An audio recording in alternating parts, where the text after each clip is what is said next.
दोस्तों, एक ऐसी औरत जो 10 साल से CIA में है, ट्रेंड है, स्मार्ट है, कैपेबल है, लेकिन उसे कभी फील्ड पर नहीं जाने दिया गया। वो बस एक कंप्यूटर स्क्रीन के सामने बैठकर दूसरों को गाइड करती है, और जब मिशन कंप्लीट होता है तो क्रेडिट किसी और को मिलती है। उसे कोई सीरियसली नहीं लेता, उसके बॉस भी नहीं, उसके साथी भी नहीं। लेकिन एक दिन जब सारे ट्रेंड एजेंट्स की आइडेंटिटीज लीक हो जाती हैं और पूरी दुनिया एक न्यूक्लियर बॉम्ब के खतरे में होती है, तब वो खुद उठकर कहती है, मुझे जाने दो। और फिर वो एक ऐसी स्पाई बनती है जिसे कोई एक्सपेक्ट नहीं करता था। यही है स्पाई, 2015 की एक ऐसी कॉमेडी थ्रिलर जो हंसाती है, दंग करती है और साबित करती है कि अंडर एस्टिमेट किए हुए लोग सबसे डेंजरस होते हैं। सूजन कूपर, मेलिसा मैकार्थी ने यह किरदार निभाया। सूजन CIA की एक एनालिस्ट थी। उसने CIA एकेडमी में टॉप किया था। ट्रेनिंग में वो बेहतरीन थी, लेकिन उसकी पोस्टिंग हुई एक डार्क बेसमेंट में, एक कंप्यूटर स्क्रीन के सामने। उसका काम था फील्ड एजेंट ब्रैडली फाइन को गाइड करना। ब्रैडली फाइन, जूड लॉ ने यह रोल किया, एक क्लासिक चार्मिंग स्वाव स्पाई था। तराशे हुए बाल, परफेक्ट सूट, आत्मविश्वास से भरी मुस्कान। वो जेम्स बॉन्ड जैसा था। वो सब कुछ जो सूजन कभी नहीं थी, या कम से कम जो उसे दिखने नहीं दिया गया। सूजन का काम था ब्रैडली की आंखें बनना। ब्रैडली के कान में एक ईयर पीस होता था और उसकी आंख में एक टाइनी कैमरा। सूजन वॉशिंगटन DC के एक अंडरग्राउंड ऑफिस में बैठकर वो सब देखती थी जो ब्रैडली देखता था। जब कोई दुश्मन पीछे से आ रहा होता था, सूजन बताती थी। जब कोई ट्रैप होती थी, सूजन पहचान लेती थी। ब्रैडली को क्रेडिट मिलती थी, सूजन को बस एक वेल डन मिलता था। सूजन ने यह एक्सेप्ट कर लिया था। वो खुद को इस रोल में फिट कर चुकी थी और उसे ब्रैडली से प्यार था, एक साइलेंट, सीक्रेट, अनरिक्विटेड लव जो वो कभी एक्सप्रेस नहीं कर पाई। बुल्गारिया में एक मिशन शुरू हुआ। तिहोमीर बोयानोव नाम के एक आर्म्स डीलर के पास एक पोर्टेबल न्यूक्लियर बम थी, एक सूटकेस न्यूक जो पूरे शहर को तबाह कर सकती थी। ब्रैडली को उस बम की लोकेशन पता करनी थी। सूसन ने उसे गाइड किया। मिशन ऑलमोस्ट सक्सेसफुल था, लेकिन ब्रैडली ने एक गलती की। उसने तिहोमीर को गोली मार दी, बॉम्ब की एग्जैक्ट लोकेशन जाने बिना। और उस गोली से पहले तिहोमीर के घर में कुछ ऐसा हुआ जिसने सब बदल दिया। तिहोमीर की बेटी थी रैना बोयानोव। रोज बर्न ने यह किलर विलन का किरदार निभाया। रैना वहां मौजूद थी और उसने ब्रैडली को डायरेक्टली फेस किया। रैना ने कहा, मैं तुम्हें जानती हूं, ब्रैडली फाइन, CIA एजेंट हो, और मुझे तुम्हारे सारे साथियों के नाम भी पता है। ब्रैडली ने गन उठाई, लेकिन रैना तेज थी। उसने ब्रैडली को गोली मार दी। ब्रैडली फाइन, वो चार्मिंग, परफेक्ट CIA एजेंट, वहीं गिर गया, डेड। सूजन ने वो सब अपनी स्क्रीन पर देखा। ब्रैडली की आंख का कैमरा बंद हो गया। सूजन के लिए वो मोमेंट सिर्फ एक मिशन फेलियर नहीं था, वो उसके दिल का टूटना था। वो रोई नहीं, उसने वो पेन अंदर रख लिया, लेकिन उसके अंदर कुछ और भी जागा, एक रिजॉल्व, एक एंगर। CIA की डायरेक्टर इलेन क्रॉकर, एलिसन जैनी ने यह किरदार निभाया। उन्होंने मीटिंग बुलाई। रैना बोयानोव उस सूटकेस न्यूक को किसी बायर को बेचने वाली थी, लेकिन प्रॉब्लम यह थी कि CIA के सारे ट्रेंड फील्ड एजेंट्स की आइडेंटिटीज रैना के पास थीं। अगर कोई भी नोन एजेंट फील्ड में गया तो रैना इमीडिएटली आइडेंटिफाई कर लेगी। CIA के सारे कार्ड्स एक्सपोज्ड थे। उस मीटिंग में सूसन खड़ी हुई। उसने कहा, मुझे जाने दो, मैं अननोन हूं, मुझे कोई नहीं जानता। रैना ने कभी मेरा नाम नहीं सुना होगा। डायरेक्टर क्रॉकर ने हेजिटेट किया, लेकिन ऑप्शंस लिमिटेड थे। सूजन को फील्ड असाइनमेंट मिला, पहली बार 10 साल के बाद। लेकिन असाइनमेंट क्या था? बस ट्रैकिंग। रैना को फॉलो करो, उसकी लोकेशन CIA को रिपोर्ट करो, बस। No weapons, no direct action. और उसके साथ थे वो गैजेट्स जो CIA ने उसे दिए, हेमरॉइड वाइप्स जिनमें ट्रैकिंग डिवाइसेस थे, एंटी फंगल स्प्रे जो एक्चुअली पेपर स्प्रे था, और एक वॉच जिस पर बीचेस मूवी का कवर था। ये CIA का सबसे एम्बैरेसिंग गैजेट कलेक्शन था और यह सब देखकर CIA की टेक टीम हंस रही थी। सूजन का अंडरकवर आइडेंटिटी भी उतना ही इंसल्टिंग था।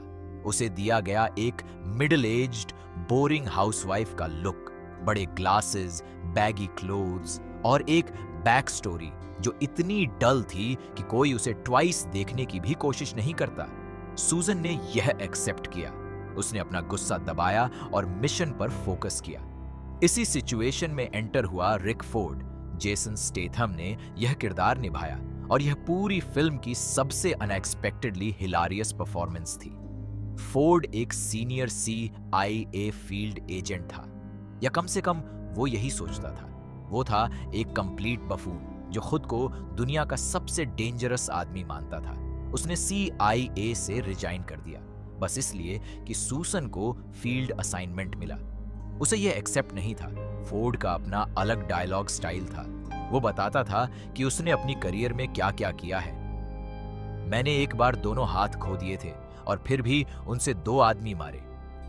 मैंने एक बार खुद को आग लगाई थी और रनिंग भी करता रहा। हर क्लेम पिछले से ज्यादा इम्पॉसिबल था और हर बार वो इसे कंप्लीट सीरियसनेस के साथ बोलता था, जैसे यह सब सच हो। स्टैथम ने अपने एक्शन हीरो इमेज को इस रोल में इतना ब्रिलियंटली मॉक किया कि क्रिटिक्स को भरोसा नहीं हो रहा था। सूसन पेरिस पहुंची। वहां उसे एक लीड मिला। सर्जियो दे लूका नाम का एक आर्म्स डीलर जो रैना का एसोसिएट था और जो रोम में बायर से मिलने जाने वाला था। सूजन ने डे लूका को ट्रैक किया, लेकिन ट्रैक करने के दौरान एक अप्रत्याशित सिचुएशन आ गई। एक असैसिन था जो डे लूका को मारने आया था। सूजन को डिसीजन लेना था। मिशन सिर्फ ऑब्जर्व करने का था, लेकिन अगर वो चुप रही तो एक अहम लीड मर जाएगा। सूजन ने एक्शन लिया, अकेले। उस असैसिन को उसने हैंडल किया और यहां दर्शकों को पहली बार रियलाइज हुआ कि सूजन कूपर कोई ऑर्डिनरी एनालिस्ट नहीं है। उसकी बॉडी माइट वो नहीं थी जो मूवीज में टिपिकल हीरोज की होती है, लेकिन उसकी टेक्निक, उसका प्रेजेंस, उसका डिटर्मिनेशन वो रियल था। उसने असासिन को रोका। उसके पास से एक कैमरा मिला जिसमें डी लूका का एक वीडियो था। उसमें डी लूका रोम जाने का प्लान था। रोम में सूजन की मुलाकात हुई अल्डो से। पीटर सेराफिनोविच ने यह किरदार निभाया। अल्डो एक इटालियन इन्फॉर्मेंट था जिसका काम था सूजन की हेल्प करना, लेकिन अल्डो एक मैसिव क्रीप था। हर सीन में वो सूजन को इनअप्रोप्रिएट तरीके से नोटिस करता था, कॉम्प्लीमेंट देता था और हर पॉसिबल मोमेंट पर हिट ऑन करता था। सूजन ने उसे पोलाइटली इग्नोर किया, फिर फर्मली इग्नोर किया और जब वो नहीं माना तो उसे एक लुक दिया जिसने उसे इमीडिएटली क्वाइट कर दिया। रोम के एक कैसीनो में सूजन ने डेलूका को ट्रैक किया और वहां पहली बार उसने रैना बोयानॉफ को फेस टू फेस देखा। रैना एक ऐसी विलन थी जो जेन्युइनली टेरिफाइंग नहीं थी, वो ज्यादा एंटरटेनिंग थी। रोजबर्न ने उसे एक ऐसी arrogant, condescending, outrageously rude, rich woman की तरह प्ले किया जो हर इंसान को इंफीरियर मानती थी। उस कैसीनो में एक और असैसिनेशन अटेम्प्ट हुआ। इस बार रैना को मारने की कोशिश। किसी ने उसके ड्रिंक में कुछ मिलाया था। सूजन ने यह डिटेक्ट किया और उसने रैना को बचाया। यह एक कैलकुलेटेड मूव था। अगर रैना मर जाती तो न्यूक्लियर बॉम्ब का लीड हमेशा के लिए खो जाता। सूजन ने रैना को बताया कि उसने उसकी जान बचाई। रैना ने ऑब्वियसली उसे सीरियसली नहीं लिया। वो सूजन को एक जोक लग रही थी, लेकिन सूजन ने एक स्टोरी बनाई। उसने रैना को बताया कि उसके बाप तिहोमीर ने उसे रैना की बॉडीगार्ड के रूप में हायर किया था, पहले से सीक्रेट में। एक लास्ट अरेंजमेंट। रैना के मन में एक कॉन्फ्लिक्ट था। वो सूजन को ऑब्वियसली ट्रस्ट नहीं करती थी, लेकिन उसके पास ज्यादा ऑप्शंस भी नहीं थे। कोई उसे मारने की कोशिश कर रहा था और उसके नोन बॉडीगार्ड्स फेल हो गए थे।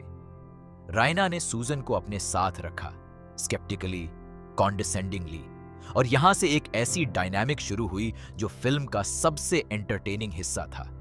रैना हर सीन में सूजन को इंसल्ट करती थी, उसके लुक्स को, उसके क्लोथ्स को, उसकी लाइफ चॉइसेस को।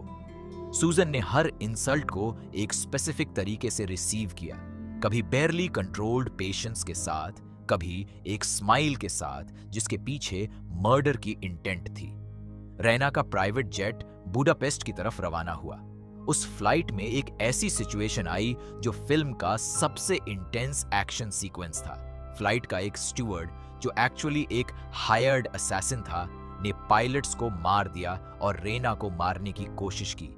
और अब सूजन के सामने था एक अनमैन्ड प्लेन, एक पैनिकिंग रेना और एक ट्रेन्ड किलर। सूजन ने उस असैसिन को हैंडल किया और फिर उसे रियलाइज हुआ कि अब उसे प्लेन लैंड करना था। वो CIA एनालिस्ट थी, फील्ड एजेंट नहीं। फ्लाइंग उसकी ट्रेनिंग का हिस्सा नहीं था, लेकिन उसने रेडियो उठाया, इंस्ट्रक्शंस मांगे और उस प्लेन को बुडापेस्ट में लैंड किया। रैना, जो हर सीन में सूसन को डिसमिस करती थी, उस मोमेंट के बाद उसे जेन्युइनली देखने लगी, शायद पहली बार। बुडापेस्ट में सिचुएशन और कॉम्प्लिकेटेड हो गई। CIA को पता चला कि रैना का असली बायर था एओना, एक इटालियन मॉबस्टर डेलूका नहीं बल्कि कोई और एक ट्विस्ट आया जिसने पूरी केस को पलट दिया। ब्रैडली फाइन जिंदा था।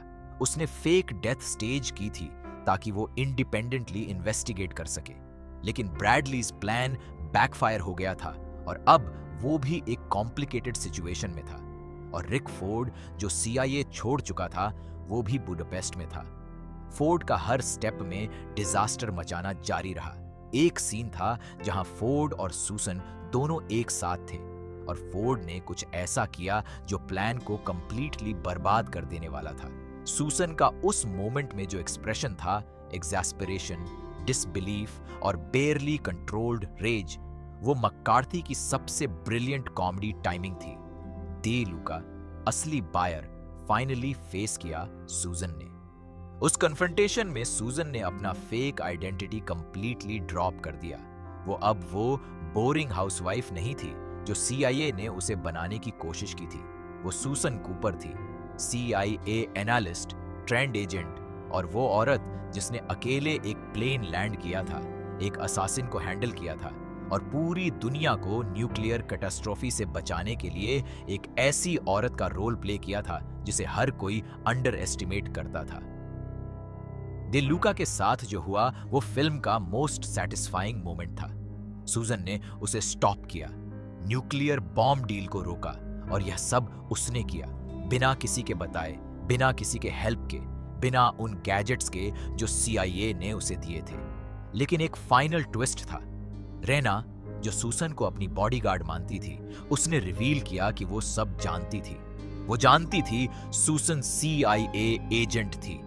उसने सूसन को अपने साथ इसलिए रखा क्योंकि उसे लगा कि वो उसे यूज कर सकती है।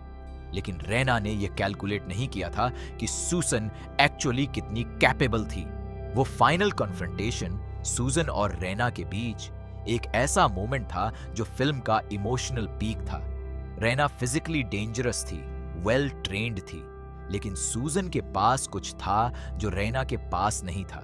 10 साल की सप्रेस्ड फ्रस्ट्रेशन, ब्रैडली की डेथ का गुस्सा, और वो फायर जो तब जलती है जब कोई इंसान हर बार अंडर एस्टिमेट किया जाता है और फिर भी प्रूव करता है। सूजन ने रैना को रोका। Nuclear bomb deal permanently fail हुई।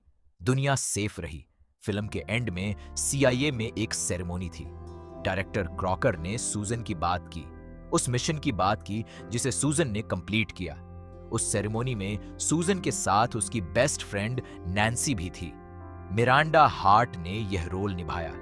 नैन्सी एक ऐसी कैरेक्टर थी जो जेन्युइनली स्वीट और जेन्युइनली ऑकवर्ड दोनों थी। वो सूजन की सबसे बड़ी सपोर्टर थी, उसकी चीयरलीडर थी, और वो इंसान थी जिसने सूजन को रिमाइंड किया था कि कभी कभी सबसे अनलाइकली लोग सबसे बड़े हीरोज बनते हैं। ब्रैडली फाइन, जो जिंदा था, उसने सूजन से मांगी। उसने कहा कि वो हमेशा जानता था कि सूजन एक्स्ट्रॉर्डिनरी है। सूजन ने उसे एक लुक दिया, वो लुक जिसमें 10 साल की अनरिक्वाइटेड फीलिंग्स थी, 10 साल की बीइंग अंडर एस्टिमेटेड थी, और एक नई सूजन थी जो अब किसी की वैलिडेशन नहीं ढूंढती थी। सूसन कोपर को अब किसी की वेल डन की जरूरत नहीं थी। स्पाई 2015 की सबसे अनएक्सपेक्टेड हिट्स में से एक थी। $65 मिलियन के बजट पर $235 million world wide. Rotten tomatoes पर 94% क्रिटिक्स ने इसे पॉजिटिव रिव्यू दिया। यह सिर्फ एक कॉमेडी नहीं थी, यह एक ऐसी स्टोरी थी जिसने एक अंडरडॉग को लीड बनाया, जिसने जेसन स्टैथम को कॉमेडी जीनियस साबित किया, जिसने रोज बर्ना को एक मेमोरेबल विलेन बनाया और जिसने मेल्सा मैकार्थी को वो रोल दिया जिसकी वो हमेशा हकदार थी।